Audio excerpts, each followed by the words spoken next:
Jim works hard at the office but spends 2 nights each week bowling and plays golf every Saturday. His wife thinks he's pushing himself too hard, so for his birthday she takes him to a local strip club. The doorman at the club greets them and says, "Hey Jim, how you doing?" His wife is puzzled and asks if he's been to this club before. "Oh no," says Jim, "he's in my bowling league." When they are seated, a waitress asks Jim if he'd like his usual and brings over a Budweiser. His wife is becoming increasingly uncomfortable and asks, "How did she know that you drink Budweiser?" Jim says, "She's the waitress from the golf club. I always have a Bud at the end of the first 9, honey." A stripper then comes over to their table, throws her arms around Jim, starts to rub herself all over him and says, "Hi Jimmy, want your usual table dance, big boy?" Jim's wife, now furious, grabs her purse and storms out of the club. Jim follows and spots her getting into a cab. Before she can slam the door, he jumps in beside her. Jim tries desperately to explain how the stripper must have mistaken him for someone else, but his wife is having none of it. She is screaming at him at the top of her lungs, calling him every 4-letter word in the book. The cabbie turns around and says, "Geez, Jim, you picked up a real bitch this time." A doctor that had been seeing an 80-year-old woman for most of her life finally retired. At her next checkup, the new doctor told her to bring a list of all the medicines that had been prescribed for her. As the young doctor was looking through the list, his eyes grew wide as he realized she had a prescription for birth control pills. He asked her, "Mrs. Smith, do you realize these are birth control pills?" She says, "Yes, they help me sleep at night." "Mrs. Smith, I assure you, there is absolutely nothing in these that could possibly help you sleep." She reached out and patted the young doctor's knee. "Yes, dear, I know that. But every morning I grind one up and mix it in the glass of orange juice that my 16-year-old granddaughter drinks, and believe me, it helps me sleep at night." Murphy showed up at Mass one Sunday and the priest almost fell down when he saw him. Murphy had never been seen in church in his life. After Mass, the priest caught up with Murphy and said, "Murphy, I am so glad you decided to come to Mass. What made you come?" Murphy said, "I got to be honest with you, Father. A while back, I misplaced me hat, and I really love that hat. I know that McGlynn had a hat just like me hat, and I knew that McGlynn came to church every Sunday. I also knew that McGlynn had to take off his hat during Mass and figured he would leave it in the back of church. So, I was going to leave after communion and steal McGlynn's hat." The priest said, "Well, Murphy, I noticed that you didn't steal McGlynn's hat. What changed your mind?" Murphy said, "Well, after I heard your sermon on the 10 Commandments, I decided that I didn't need to steal McGlynn's hat." The priest gave Murphy a big smile and said, "After I talked about 'thou shalt not steal,' you decided you would rather do without your hat than burn in hell, right?" Murphy shook his head and said, "No, Father. After you talked about 'thou shalt not commit adultery,' I remembered where I left me hat." A sweet old lady telephoned St. Joseph's Hospital. She timidly asked, "Is it possible to speak to someone who can tell me how a patient is doing?" The operator said, "I can. What's the name and room number?" The old lady in her weak voice said, "Norma Findlay, room 302. The operator replied, "Let me place you on hold while I check with her nurse." After a few minutes, the operator returned to the phone and said, "Oh, I have good news. Her nurse just told me that Norma is doing very well. Her blood pressure is fine, and her physician, Dr. Cohen, has scheduled her to be discharged on Tuesday." The old lady said, "That's wonderful.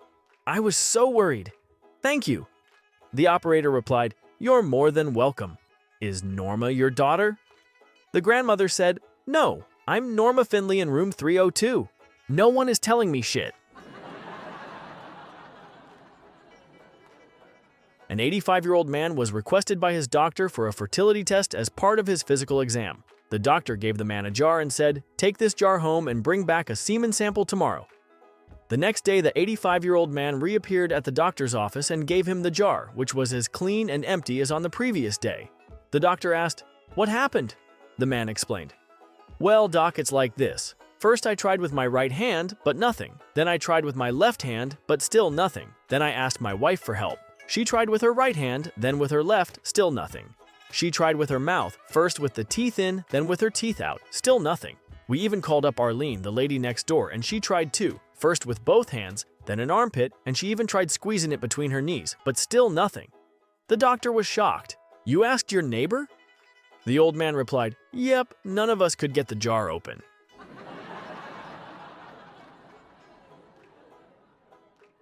A certain girls' school in Chicago was faced with a unique problem. A number of 12th grade girls were beginning to use lipstick and would put it on in the bathroom.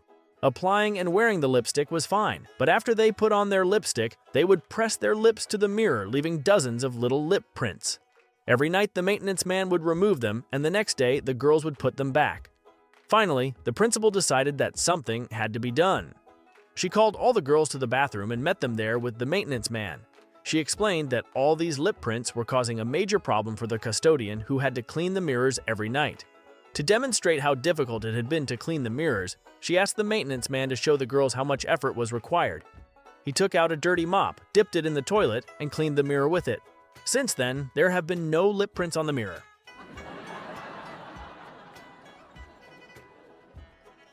A man escapes from prison where he has been for 15 years. He breaks into a house to look for money and guns and finds a young couple in bed. He orders the guy out of bed and ties him to a chair. While tying the girl to the bed, he gets on top of her, kisses her neck, then gets up and goes into the bathroom. While he's in there, the husband tells his wife, "Listen, this guy's an escaped convict. Look at his clothes. He probably spent lots of time in jail and hasn't seen a woman in years. I saw how he kissed your neck. If he wants to make love, don't resist. Don't complain. Do whatever he tells you. Satisfy him no matter how much he nauseates you. This guy is probably very dangerous.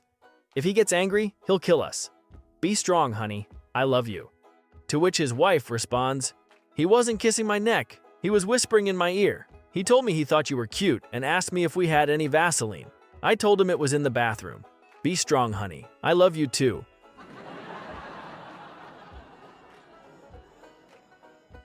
Sean had long heard of the story of a family tradition. It seems that his father, his grandfather, and his great-grandfather had all been able to walk on water on their 18th birthday. On that special day, they would walk across the lake to their local pub, Murphy's Bar, for their first legal drink. So when Sean's 18th birthday arrived, he and his friend Mick took a boat, rowed out to the middle of the lake, and Sean stepped out of the boat. He immediately sank and nearly drowned. He was only saved by Mick, who managed to pull him back into the boat. Furious and confused, he went to see his grandmother and said, "Gran, 'tis my 18th birthday. So why can't I walk across the water like me father, my grandfather, and his father before him?" Grandma looked deep into Sean's troubled eyes, looked at him with kind, benevolent eyes, and said, "Because they were all born in January and the lake was frozen over. You were born in August, you feckin' idiot."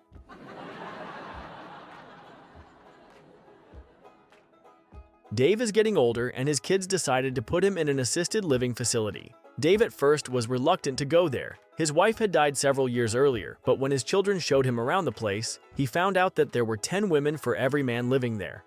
Since Dave had married young in life and didn't really get a chance to sow his wild oats when younger, he decided to give the place a go and see if he could catch up on some fun times with the ladies there. On his first day at the home, he met Sally, a pleasant older woman that informed Dave that on Wednesday nights it was movie night for the residents. She asked Dave if he would go with her to the movie that week. Dave told Sally that he would go with her, but only if she held his penis during the film. Sally thought about this for a bit and decided, what the heck, she could do that, as she really wanted a date for Wednesday movie night. Everything went well with the date, and the next Tuesday, Sally asked Dave if he would take her to the movie again this week. Dave said he was sorry he could not, because he was going to the Wednesday night movie with another resident, Jane. Sally was a bit miffed that Dave already had found someone else and asked him, "So what's Jane got that I haven't got?" To which Dave replied, "Parkinson's."